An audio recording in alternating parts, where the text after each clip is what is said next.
Good morning, sir. Good morning, everyone. I am Jenny Ann Morales Seraga from BEd 1F.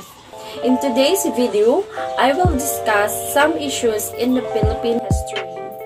In 1899, the Malulus Constitution are the first constitution of Republican ng Constitution in Asia, was drafted by the First Philippine Republic which lasted in 1899 to 1900.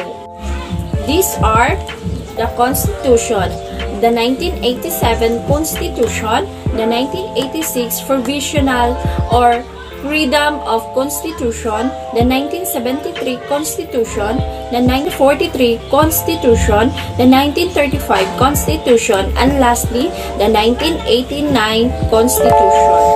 These are the four duties and obligations of every citizen.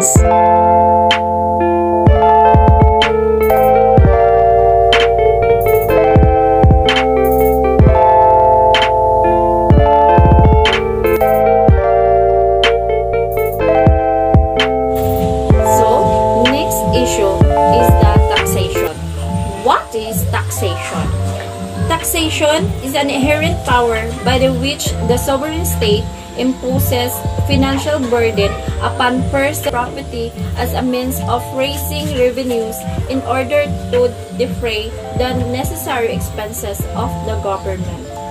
Also, taxation is the imposition of financial charges and levies upon the taxpayer and the individual or legal entity. The policy of taxation in the Philippines is governed chiefly by the Constitution of the Philippines, and there are three Republic Acts.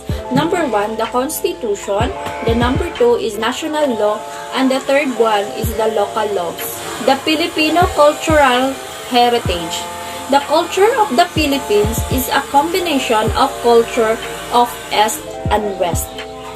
The Filipinos, predominantly of Malayan ancestry, have been influenced by the neighboring Chinese, Japanese, East Indian, and Indonesian, Malaysian, and Islamic cultures, and by the influence from the Spanish and American colonization.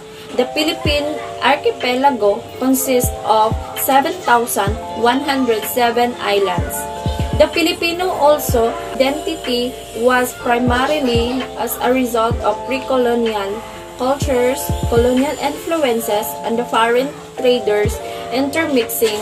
Next, the Philippine Registry of Cultural Property, abbreviated as PRECOP, is a national registry of the Philippines government used to consolidate it in one. Next, the biography of a prominent Filipino. Francisco Balagtas was a prominent Filipino poet and author. He was also recognized as the Prince of Tagalog poets. The famous of prominent Filipino. Francisco Balagtas was a prominent Filipino. He is a poet and author. He was recognized as the Prince of Tagalog poets, and 19th century epic romance called the Florante at Laura. It was his most defining work. Balagtas died on February 20, 1892 at the age of 74. And this is the end of my discussion. I am Jenny Ann Morales Seraga from BEd 1F. Thank you!